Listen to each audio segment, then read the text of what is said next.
Well, all right, here we are, live again, having a great time with you and looking forward to everything that we are doing on the Chris Crock Show.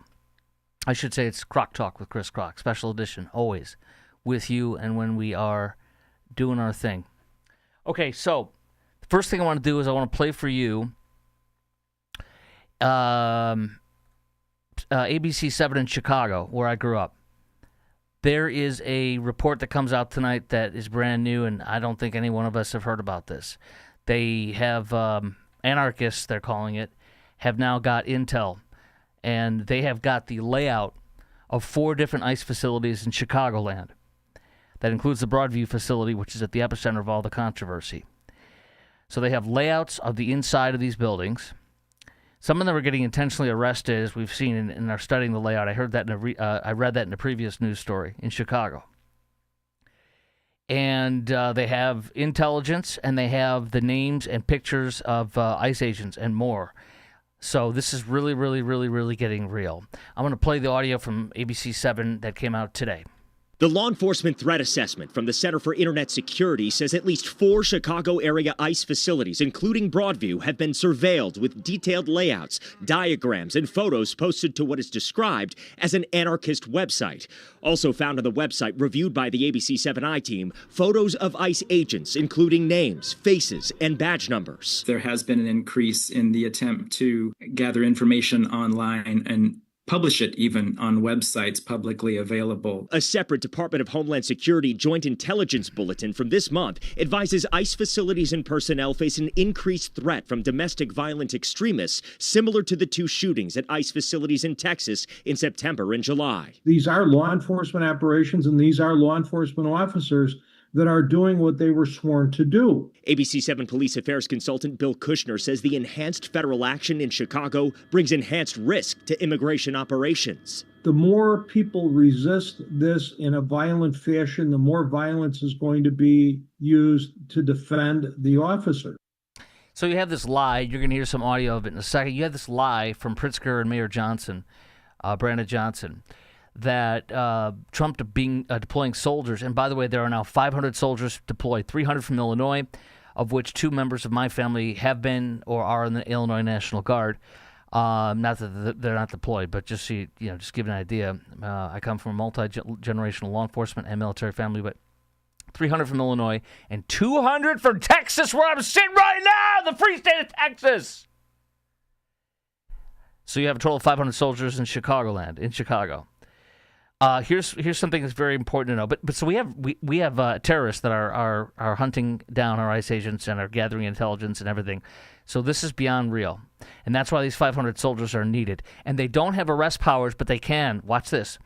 The National Guard. This is for the Wall Street Journal today. The National Guard can't carry out arrests, but may temporarily detain individuals deemed imminent safety threat and hand them off to police. So that's very good news. We have this alderwoman, Jessie Fuentes, was handcuffed by ICE agents because one of her constituents, one of her illegals, was locked up, and she tried to get him to stop. They arrested her and they threw her outside of the building, but she didn't get charged. Trump has described the city of Chicago as a war zone, she said Tuesday, but it's him that's creating a war zone environment. That is a lie. That is an absolute lie. As you heard the ABC 7, which is Chicago, expert with law enforcement, say, if you are hit with more force, they will respond with more force. They are not creating a war zone. The terrorists and the ICE, the anti-ICE and the terrorists and the insurrectionists are. And so we are only responding, we as a government are responding appropriately. In Lake County, see, I was born in the city of Chicago, but I grew up for my first 12 years of my life, or first 10 years of my life, in Lake County, Illinois, which is the northern part of the metropolitan area. Anyway, so in Lake County, north of Chicago, this is in Waukegan. Waukegan's where I used to do a radio show, my first radio show part-time. I filled in and did part-time radio work out of college. And ICE agents apprehended several people at a community college, at Home Depot, and outside Waukegan City Hall. Let me tell you something. Waukegan is a stronghold for illegals, massive illegals. Let me tell you something, though. I watched a lady who was following ICE and Border Patrol today in Waukegan get tagged and bagged. They stopped her. They nailed it. They nailed her. They arrested her. They threw her in the back of that squad. The mayor of Waukegan came out. That was the one in front of City Hall. And they cuffed her and stuffed her, and she's a citizen, I believe, but it doesn't matter because she was impeding a federal investigation. She was following them and honking at them, so that's impeding. So I'm glad they tagged her and bagged her. We're going to get into testimony with AG Pambandi in a few, but one of the things that was released today, for example, from Breitbart, how bad my hometown of Chicago is, over 6,200 murders in the last decade. 6,200 people murdered in 10 years in one city with 2.7 million people inside of the city. It's about 8 million people in the metropolitan area, about 2.7 million in that city. I've got the records right here. It's a combination of the FBI, Chicago Crime Lab, CNN, AP, CPD, AP, Associated Press, Chicago Police, and Chicago Sun-Times. And there's over 32,000 shooting victims in 10 years. Look at this. 6,200 murders and 32,000 shooting victims in 10 years. Chirac is exactly what you should call it. Here's a great little piece by the Babylon Bee. A Chicago mayor hoping his ice-free zones work better than his gun-free zone. So I was listening to some back and forth with the press today with Mayor Johnson. How are you going to enforce this? And then, because he can't answer the question because he knows he can't enforce an ice-free zone. They put up these stupid signs. It's the funniest thing in the world that say something like, "This is an ice-free zone." So he was asked, "How are you gonna enforce this?" And they said he didn't have an answer for that. He danced around it. And then they said directly, "Are you going to have the state's attorney, which is our equivalent of district attorney for most places? Are you going to have the Cook County State's attorney prosecute?" She can't, because you can't prosecute federal officials doing a law enforcement. So this is great. What a loser! What a loser! Illegal crossings are down tremendously. The illegal crossings now, we are at the lowest level since 1970. We have not had this few illegals arrive at our border since 1970. That's older than I am. That's amazing. In 1970, there were 202,000 apprehensions the entire year. That's when the Stones were really sucking in the 70s and probably the mid to late 70s. But that's when the Stones were sucking in the 70s, in their own words. They were not, by the way. In 2022, there were almost 10 times the levels recorded in 2025. Joe Biden had 2.2 million arriving at our border because he wanted them in here, which is 10 times what we had so far this year in 2025. Second of all, Trump's first 8 months, fewer than 9,000 apprehensions every month, less than 9,000 every month. That number was Joe Biden had 9,000 in a 24-hour period. So Trump, 9,000 in a month is, I guess, the average. Biden, 9,000 in a day. This is all, and you know this, but this is all complete and total choice to have a massive invasion. And again, it's so obvious we do not need any laws. We just need a president to enforce the laws. What else do we have here? This is huge because I've been saying this to you. This is from CBS News, which obviously hates the president until Barry Weiss comes in there from the New York Times, formerly of New York Times, and the Free Press, and corrects all their bias. But listen to this. What have I told you for a year or two? I think 2 years now, maybe even 3. And I coined this phrase. I know it's not, I'm not Einstein here, but an unprecedented invasion begets an unprecedented deportation. We'll look at this from CBS News today. The Trump campaign is overseeing a deportation campaign of unprecedented proportions. You're damn right. Proportions.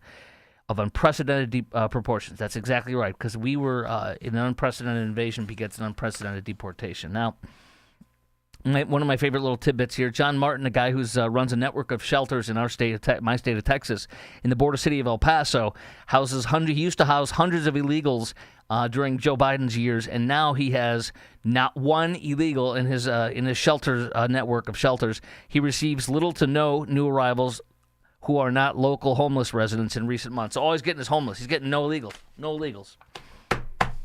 Let's see. Governor Pritzker gets deep on Trump being a Nazi, supposedly, and Nazi Germany. It's just, it's laughable. You know he doesn't believe this. There's no way he believes this. He's just saying this because he wants to be the president in a couple years. What we're talking about is authoritarianism. We could have talked about Pol Pot. We could have talked about authoritarians across history. I chose something I know very well. I helped to build a Holocaust museum. And what I know is in the early days of the Don't pat yourself on the back too hard. You're going to break your arm. Nazi regime, they started... I'll go back a little bit. Sorry. I always talk over the soundbite. Museum. And what I know is in the early days of the Nazi regime, they started slowly but surely taking away people's rights. And what we're seeing now is the very same thing. They've gone into cities now with the military. Think about that. In your lifetime, have you ever seen anything like that, where the President of the United States is sending military or troops dressed as military, ICE and CBP, in camouflage? Yes, actually I have. And you know who told me directly, face to face? My father. You know who was on the streets in the city of Chicago when the military was deployed during the King riots and other times? My father. My father was a Chicago police officer, and he remembers, and the stories are vivid, and I love hearing them from my dad. When he was Chicago police in the 60s and 70s, he saw deuces, deuce and a halves, military vehicles, M16s with ammunition in them, running up and down the streets of the city of Chicago. And he was there during the King riots as well. So, yes, that has happened in the city of Chicago multiple times. So, do you not know the history of the city you oversee as the governor? Come on. With automatic weapons into our major cities. Yes, as I said, automatic weapons, military, yes. 60s, 70s. It's wrong. And indeed, especially at a time when it's the President of the United States who's causing the mayhem on the ground. We've actually done very well in Chicago bringing down crime. You've done so well. Go back to those statistics. What did I tell you? We had 6,200 murders in 10 years, 6,200 murders in 10 years. That's an average of 620 a year. Homicides and 32,000 shootings in 10 years. What is that? 3,200 shootings in a year. And he's patting himself on the back. The stats speak for themselves. You'll hear A.G. Bonnie get into this in a minute with some of the testimony she had today. It was freaking great. The troops, it is now Wednesday morning, 1:14 in the morning actually. Troops are going to be on the ground in Chicago today. 500 troops. Also, Trump's mass deportation effort removed this is great. His mass deportation effort has removed staggering amounts of illegals, says the Daily Mail. He is now on pace to get rid of 2 million illegals in 2025. This is what I voted for. Around 493 illegals have been deported since Trump took office. That's 500,000 in January, since January. 1.6 million have self-deported, so that's 2.1 million. Another 457,000 illegals have been arrested by ICE. So, I mean, we could be looking at 2.6 million. And this could be off. They say 2 million. If we do 2 million a year, that is literally getting close to what Joe Biden invaded us with. And if we do 2 million this year, then we'll probably be able to do just like Joe Biden did. We'll get more in every year, except they'll be going out instead of coming in. So look for maybe 2.5 million to max out between 2 and 2.5 million, maybe 3 million, but I doubt we'll get above 2.5. I hope we get more and more and more. Get out of here. Get out of here. Yes, you should be afraid. Get out, get out, get out. In the final year of Biden's presidency, there's only 271,000 removed. Almost all of them were in the last couple of months because he was trying to win the election by pretending that he secured the border, which we all know he did, and it was a disgusting invasion. Anyway, we'll just leave it at that. Now, two things. Here's a typical example of what the city of Chicago ICE and Border Patrol faces. Here's a guy who was arrested. This is from CWB Chicago, a great outfit I follow, especially because I film in Chicago regularly. Handcuffed arrestee tried to set off Border Patrol's tear gas supply with his feet.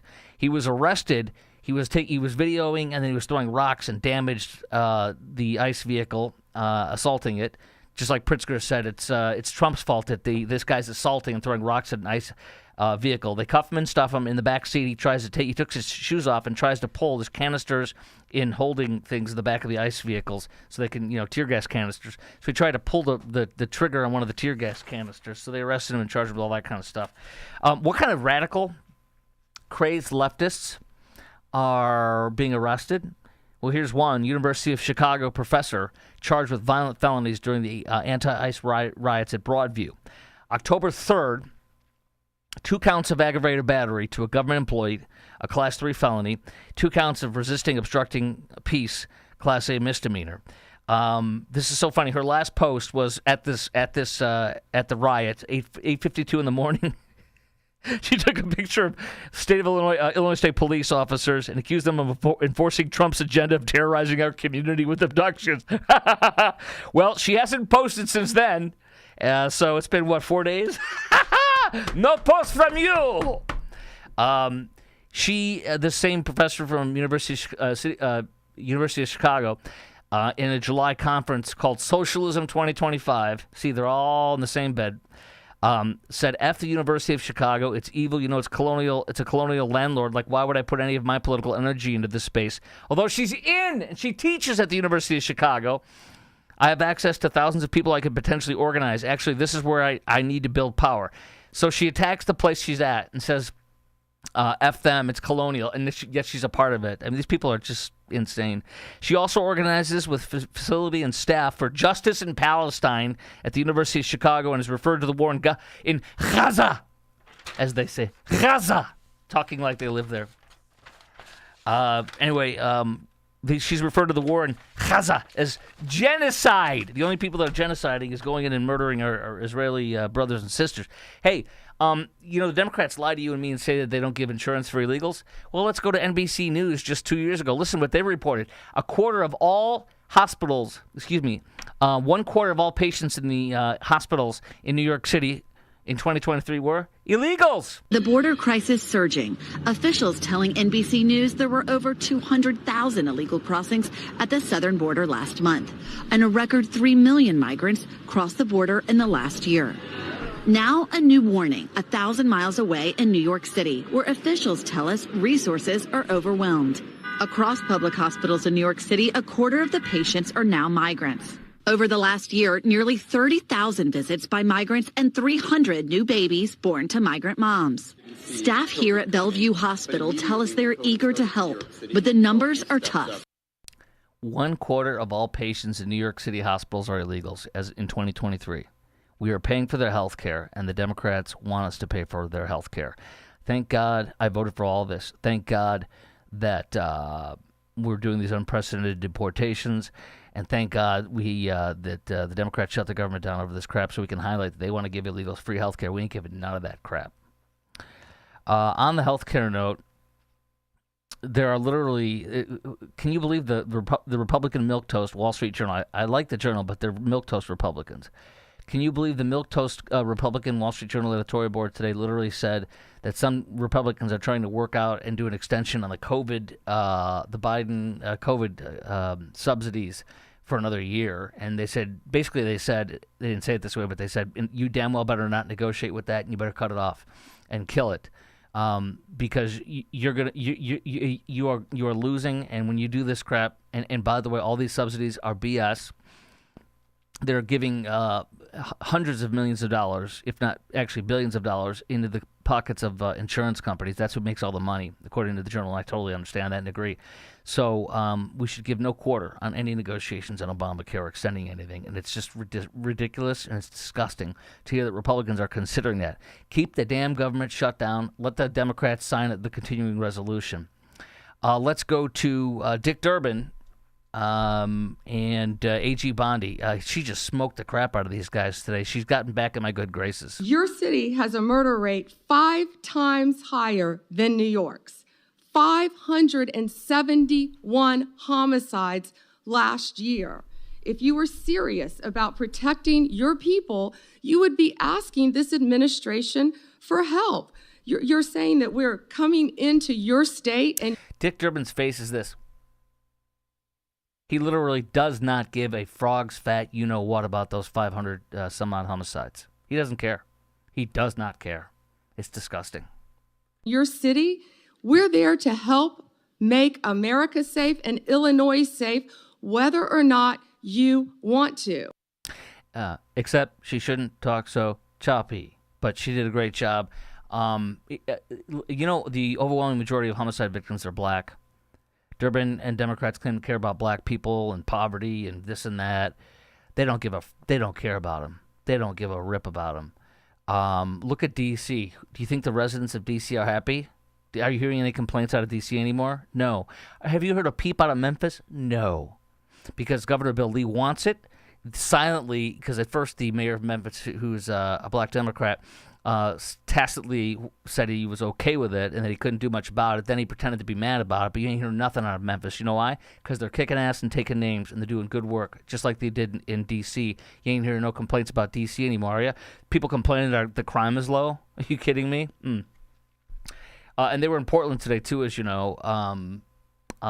What's her name? DHS Secretary Kristi Noem was in Portland. They ain't going to do nothing. She met with the mayor and the chief of police. Chief of police has a DEI business that he ran. He took some time off to do DEI garbage. These people are hump the legs of leftists and DEI and wokeness, and they're not going to do a damn thing. And so Bondi warned them, we're going to surge. We're going to have 4 times the amount of people on the ground if you don't work with us. And they ain't going to work with them. Fine. We'll do the job for them. Let's go to, this is Senator Alex Padilla and A.G. Bondi. Remember Senator Alex Padilla?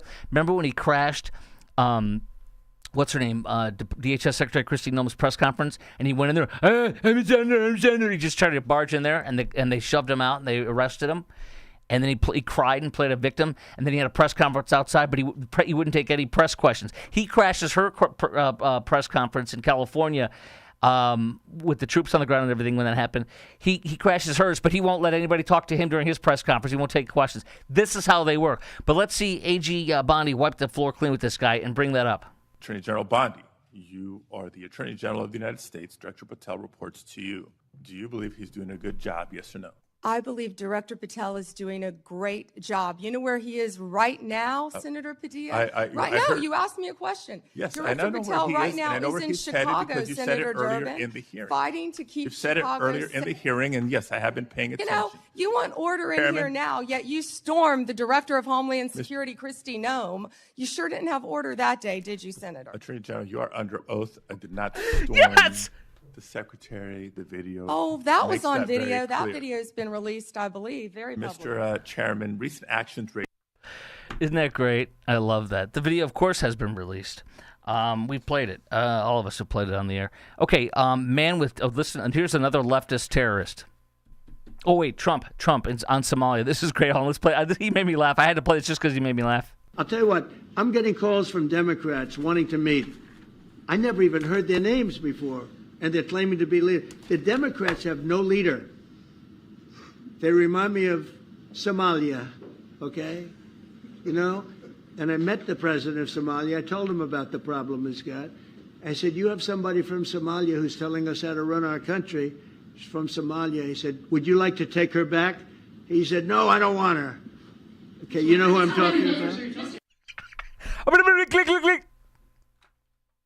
Yes, send her back. She hates us so much, and she loves Somalia, so send her back. Yeah, okay. Man with another left-wing radical terrorist trying to kill us, and trying to kill Supreme Court Supreme Court justices. There is an annual D.C. Catholic Church that has a massive mass honoring the Supreme Court, and wouldn't you know it, a left-wing terrorist was outside in a tent, and when the cops arrested him, he said, you might want to stay back and call the federales. I have explosives. I'm aware that there's a red mass. He said to the police, he threatened to throw a bomb into the street as a demonstration, adding, I have 100 plus of them, bombs. Police said they would remove him against his will. He was going there to assassinate the 3 conservative Republican justices. Again, they're trying to kill our justices. Kavanaugh, Amy Coney Barrett, and I think what's his name? Gorsuch, maybe? I don't know which one. Gorsuch. But it was 3. I've got their names in here somewhere. But 3 of the Supreme Court justices, I got the first 2 right. We're going there. They went to the last year. This year they didn't go because they didn't want to die. They knew something like this could happen. So can you imagine if 3 of our Supreme Court justices, conservative, were murdered in one day? The police then said he threatened to throw a bomb into the street as a demonstration, adding, I have hundreds plus of them. The police then said they would remove him against his will. Several of your people are going to die from these, he said. With a lighter in one hand, he handed them a manifesto entitled Written Negotiations for the Avoidance of Destruction of Property via Detonation of Explosives. The manifesto revealed his significant, and this is from the Daily Wire today, his significant animosity towards the Catholic Church, members of the Jewish faith, and members of SCOTUS and ICE facilities. A radical left-wing terrorist who probably watches MSNBC, loves Bernie Sanders just like the rest of them. He then shifted his thumb over the butane lighter. He said, you better have these people step away. There's going to be deaths. He had a large cache of handmade destructive devices in the tent. He was charged with unlawful entry, manufacture, transfer, use, possession, or transportation of Molotov cocktails and other explosives for unlawful purposes, threats to kidnap or injure a person, assault on a police officer 2x2, possession of destructive device, manufacture or possession of weapon of mass destruction, hate crime, and resisting arrest. There were over 200 explosive devices recovered from the tent. A strong smell of acetone emitting from some of the vials in there. The liquid was determined to be nitromethane. The liquid appeared to be multiple chemicals mixed together, none in original containers. Devices appeared to be fully functional. In a jailhouse interview, he told officials he planned to use the modified bottle rockets with aluminum foil heads attached and treat them as a thermite solution to allow for his detonation of the devices from a distance. Here it was. John Roberts, Brett Kavanaugh, and Amy Coney Barrett were there last year. This year, they didn't want to go because of their safety. This is what happens. Remember this also, we had that radical leftist terrorist named Nicholas Roski. He's a man. He lies and says he's a woman now. A woke Biden-appointed judge, as you know, sentenced him to 8 years instead of the sentencing guidelines called for 30 years for trying to murder a Supreme Court justice. And she says, oh, you're trans. You're a woman. And she lies. He's got a hoo-ha, a penis dangling down there. Anyways,